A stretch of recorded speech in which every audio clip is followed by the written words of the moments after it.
Hello my dear students, good morning. आज हम कक्षा 12 आज का हमारा लेक्चर नंबर 8 होगा, पार्ट 8 भाग 8 चैप्टर का नाम है आर्थिक वृद्धि और विकास। आप जानते हैं, बहुत दिन से पढ़ रहे हैं। आज का हमारा टॉपिक है PQLI की महत्वपूर्ण बातें। अब ये कोई निर्देशक है जिसमें कुछ महत्वपूर्ण बातें हैं। चलिए आज हम ये सीखेंगे PQLI की महत्वपूर्ण बातें कौन कौन सी। देखिए स्टूडेंट, PQLI को मापने के लिए आप कितना अंक लेते थे? 100 लेते थे।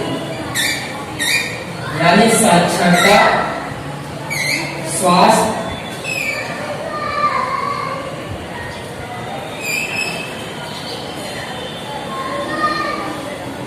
जो भी चीजें थी, 3 चीजें थी उसके अंदर। साक्षरता था, स्वास्थ्य था और बाल मृत्यु दर, ये जो 3 चीजें थी इसके अंदर, इन 3 चीजों को मिलाकर 100 लिया जाता है। ठीक है स्टूडेंट, चलिए यहाँ पर पहली बात यह है कि जिस देश का PQLI 100 के नजदीक हो, 100 के नजदीक क्या हो, 100 के नजदीक, तो वो देश इन तीनों चीज अपेक्षित आयु, बाल मृत्यु और शिक्षा में बहुत अच्छा काम कर रहा है। अगर PQLI 100 के नजदीक है, ये देश का PQLI 100 के नजदीक है, वो देश बहुत अच्छा काम कर रहा है। ठीक है, किन चीजों में अच्छा काम कर रहा है मैं लिख देता हूं ताकि आपको स्पष्ट रूप से समझ में आए। शिक्षा का अनुपात,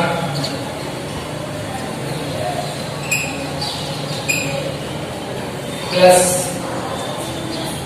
अपेक्षित आयु,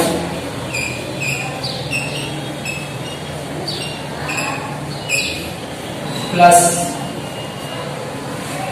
बाल मृत्यु दर, बाल मृत्यु,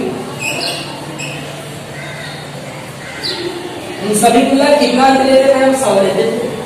मैंने पहला महत्वपूर्ण बात बताया कि जिस देश का PQLI 100 के नजदीक हो, वह देश उत्तम कार्य कर रहा है। किसमें उत्तम कार्य कर रहा है? शिक्षा में, अपेक्षित आयु में और बाल मृत्यु दर में बहुत अच्छा काम कर रहा है। इसी का जस्ट उल्टा देखिए जाए, जिस देश का PQLI 0 के नजदीक हो, 0 के नजदीक हो, इसका मतलब है वो अच्छा काम नहीं कर रहा है। दो फैक्ट आपको समझ में आया होगा। जिस देश का PQLI 100 के नजदीक हो, वो बहुत अच्छा काम कर रहा है, और जिस देश का PQLI 100 0 के नजदीक हो, वो अच्छा काम नहीं कर रहा है। स्टूडेंट, अभी इसके पहले आपने पढ़ा PQLI क्या हो सकता है। तीसरा फैक्ट क्या है? PQLI 0 से 100 के बीच हो सकता है, 0 के 100 के बीच हो सकता है।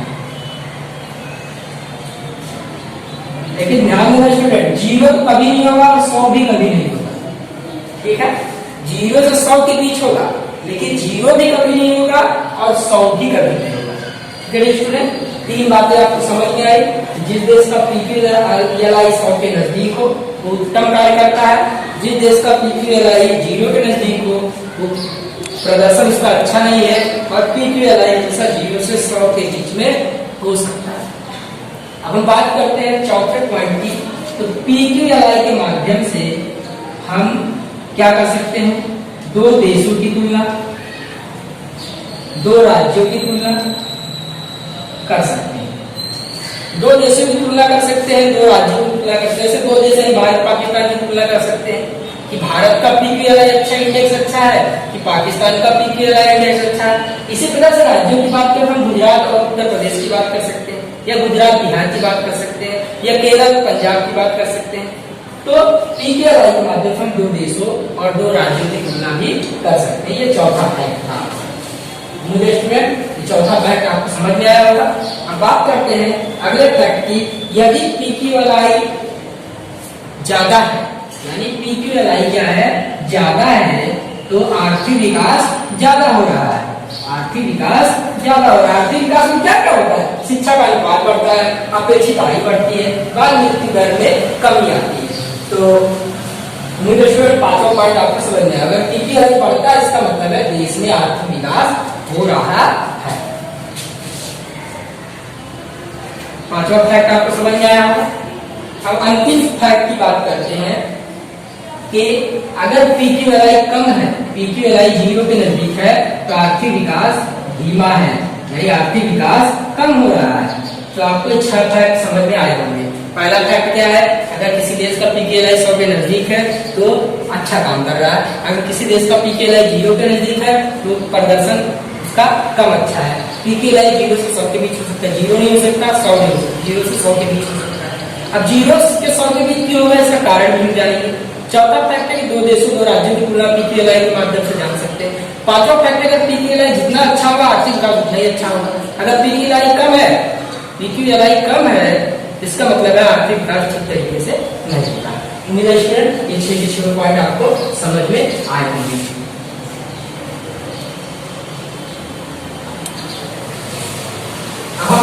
हमारा अगला, इसी में अगला टॉपिक हम जोड़ लेते हैं। क्या जोड़ेंगे अब, अगला टॉपिक है सकारात्मक बातें।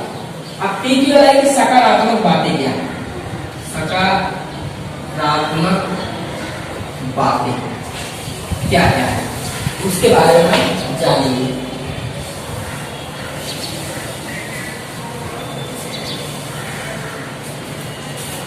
शिक्षा का अनुपात, अपेक्षित आयु और बाल मृत्यु दर, 3 चीजें हैं पी की एल।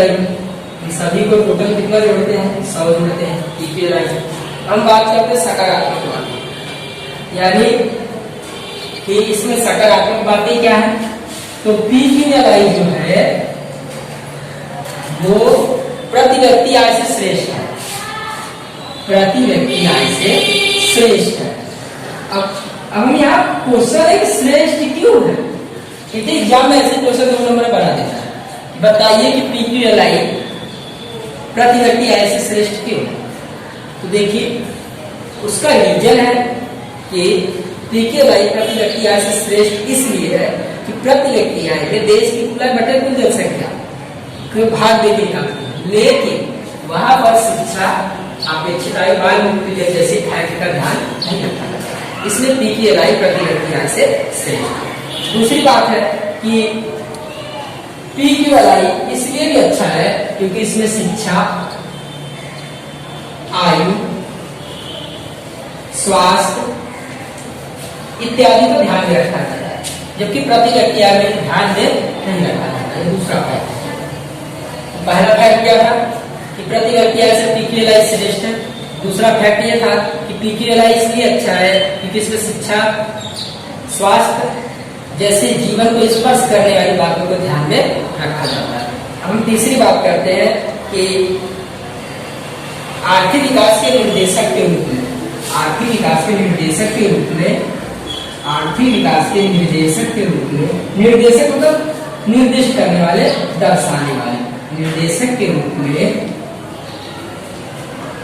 पी की एल जो है वो प्रति व्यक्ति आय से श्रेष्ठ है, प्रति व्यक्ति आय से श्रेष्ठ, आय से श्रेष्ठ। ठीक है, अभी एक मैंने बताया। तीसरा फैक्ट आपका है कि आर्थिक विकास के निर्देशक के रूप में पी की एल जो है प्रति व्यक्ति आय से श्रेष्ठ है क्योंकि इसमें शिक्षा, स्वास्थ्य इत्यादि बातों का ध्यान रखा जाता है। उम्मीद है तीसरा फैक्ट आपको समझ में आया होगा। अब चौथे की बात करते हैं कि पी की एल का चौथा वही बात आ गई कि पी की एल से हम अलग अलग देशों की तुलना कर सकते हैं, अलग अलग राज्यों की तुलना कर सकते हैं। अब बात करें स्टूडेंट पांचवा फैक्ट की। पांचवा फैक्ट क्या है, पांचवा फैक्ट है कि शहरी, ग्रामीण, स्त्री पुरुष में पी की एल के आधार पर तुलना की जा सकती है। जैसे शहर के लोग, सीधी सीधी बात है, शहर के लोग और गांव के लोग दोनों में तुलना कर सकते हैं हम PQLI के माध्यम से। ये सकारात्मक बातें थी PQLI की। अब हम मर्यादाएं की चर्चा करते हैं कि PQLI की मर्यादाएं क्या क्या है। जाहिर सी बात है कि कोई थियरी होगी तो उसकी कुछ मर्यादाएं होगी। कोई भी थियरी हो, चाहे वो बिग बैंग थियरी हो, चाहे पृथ्वी की रचना से संबंधित थियरी हो, चाहे मानव उत्पत्ति से जनित थियरी हो, चाहे भारत में आर्यों के आने की थियरी हो, कुछ भी हो, सबकी कुछ ना कुछ अपनी मर्यादाएं हैं। तो चलिए अब हम मर्यादाओं की बात करते हैं कि क्या मर्यादाएं हैं। तो इसकी पहली मर्यादा यहीं से निकल के आती है, इसमें केवल 3 चीजों का समाविष्ट किया गया है। जबकि आप यहाँ पर स्वच्छता, सैनिटेशन की व्यवस्था, ठीक है, स्वच्छ भोजन, गुणवत्तायुक्त भोजन, इन सभी बातों का भी समावेश इसके अंदर किया जा सकता है। पहली कमी क्या है? पहली कमी है कि केवल इसमें 3 ही बातों का ध्यान रखा गया है। हम बात करते हैं कि ये सिर्फ औसत दर्शाता है। क्या दर्शाता है? औसत दर्शाता है। यानी अभी आपने पढ़ा शिक्षा का अनुपात अपेक्षित आयु सबको जोड़ दिया जाता है और 3 से भाग देते हैं। शिक्षा का अनुपात,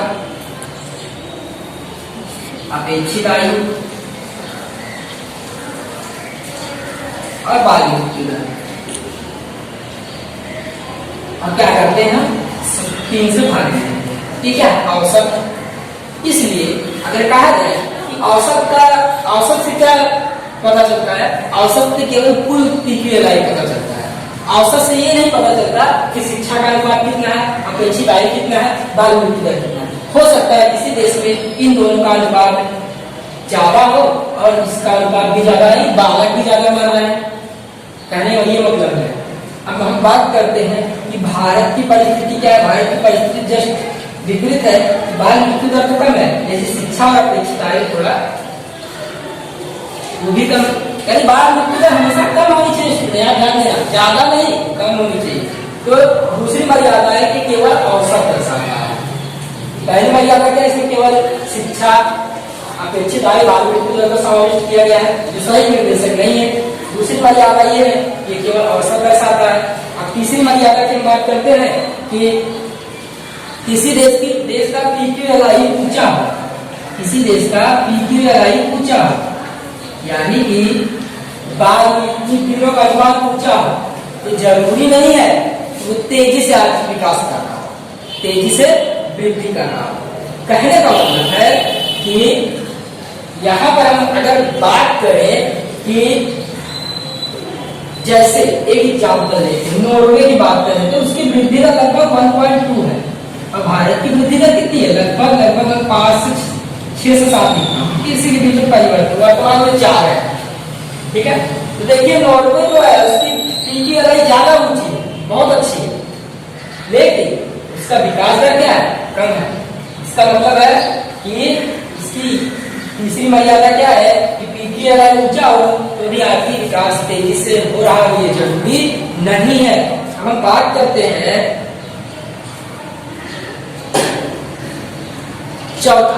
चौथी बात क्या है कि जरूरी नहीं है कि 3 ही चीजें महत्वपूर्ण। 3 ही चीजें महत्वपूर्ण कहने का मतलब है कि तीनों चीजों को मिला के 100 अंक दिया जाता है। तो मानव जीवन में जरूरी नहीं है कि ये तीनों चीजें महत्वपूर्ण। मैं एग्जाम्पल 10 अरब कंट्री की एग्जाम्पल देता हूँ। अरब कंट्री में क्या शिक्षा का अनुपात कम है, देखिए अपेक्षित आयु, बाल मृत्यु दर भी, अपेक्षित आयु ज्यादा है, बाल मृत्यु दर कम है। इसका मतलब क्या? वहां शिक्षा को महत्व नहीं दिया जाता। तो मानव जीवन में जरूरी नहीं कि तीनों चीजों को समान महत्व दिया जाए। तो ये आपकी चौथी मर्यादा है। हम बात करते हैं 5वीं चीज की, यहाँ पर कि जीवन की भौतिक गुणवत्ता को बढ़ाने में आय की वृद्धि महत्वपूर्ण है। क्योंकि जब आय में वृद्धि होगी तो व्यक्ति अपने सुख समृद्धि पे ध्यान देगा, स्वास्थ्य पे खर्च करेगा, शिक्षा पे खर्च करेगा, ठीक है, अच्छे मकानों में रहेगा। तो कहने का मतलब इसमें आय में वृद्धि को ध्यान में नहीं रखा गया, जो कि महत्वपूर्ण फैक्ट है। अब 6ठी चीज की बात करते हैं कि धनिक देशों में PQLI धीमे गति से बढ़ती है। अब रीजन क्या है इसका? रीजन यह ध्यान दीजिए कि शिक्षा पूरी तरीके से 100% नहीं हो सकती, यानी सभी लोग पढ़े लिखे नहीं हो सकते किसी देश में, सभी लोग 100 वर्ष तक नहीं जी सकते, यानी शिक्षा का अनुपात 1 हद से ज्यादा ही बढ़ा सकते हैं हम। अपेक्षित आयु हद से ज्यादा नहीं बढ़ाई जा सकती और बाल मृत्यु दर पूरी तरीके से कंट्रोल नहीं किया जा सकता। किसी न किसी रीजन से का बालक या किसी न किसी रीजन से कोई व्यक्ति कुछ ना कुछ कम रहेगा ही रहेगा। यानी ये आपका सबसे महत्वपूर्ण फैक्ट है कि पूरी तरीके से कोई 100% नहीं हो सकता है। ये इसकी छठी मर्यादा है। अब हम बात करते हैं वर्तमान परिस्थिति क्या है विश्व के अंदर। वर्तमान परिस्थिति तो अभी की नहीं, आपको 4-5 साल पहले की परिस्थिति आपका किताब बता रहा है। वर्तमान परिस्थिति उससे जस्ट अलग है। चलिए हम बात करते हैं वर्तमान परिस्थिति, प्रेजेंट टाइम, वर्तमान परिस्थिति क्या है। देखिए वर्तमान परिस्थिति में बात कर रहा है सन 2003 के बाद से, आपको बुक में जो वही पढ़ा जाए। सन 2003 के बाद, सन 2003 के बाद ये जो 3 बातें हैं, इनके अलावा मानव जीवन को स्पर्श करने वाली कई बातों को शामिल किया गया और एक नई चीज लाई गई जिसे हम कहते हैं मानव विकास अंक। क्या कहते हैं? मानव विकास अंक। और ध्यान दीजिए जो चीज लाया गया उसे कहेंगे QLI, यानी quality life of index. Quality life index. अब यहां पर ध्यान दीजिए, वहां पर फिजिकल था, फिजिकल मतलब भौतिक, जो दिखाई देता है। देखिए ये सब दिखाई देता है, लेकिन यहाँ पर क्वालिटी की बात किया है, यानी जो नया अंक आया उसे हम कहेंगे क्वालिटी लाइफ ऑफ इंडेक्स। आप ऑफ भी लगा सकते हैं, नहीं भी लगा सकते हैं, इसका पूरा नाम आप जानते रहिए। अगर यहाँ पी लगा दें क्या है, फिजिकल क्वालिटी लाइफ इंडेक्स हो जाएगा। ठीक है स्टूडेंट, उम्मीद आपको इतना समझ में आया होगा।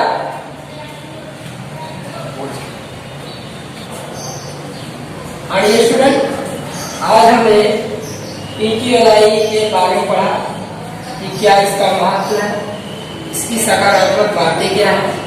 अगर आप पूरे सकारात्मक नकारात्मक बातें, तो हमेशा मर्यादा को ही नकारात्मक बातें कहा जाता है।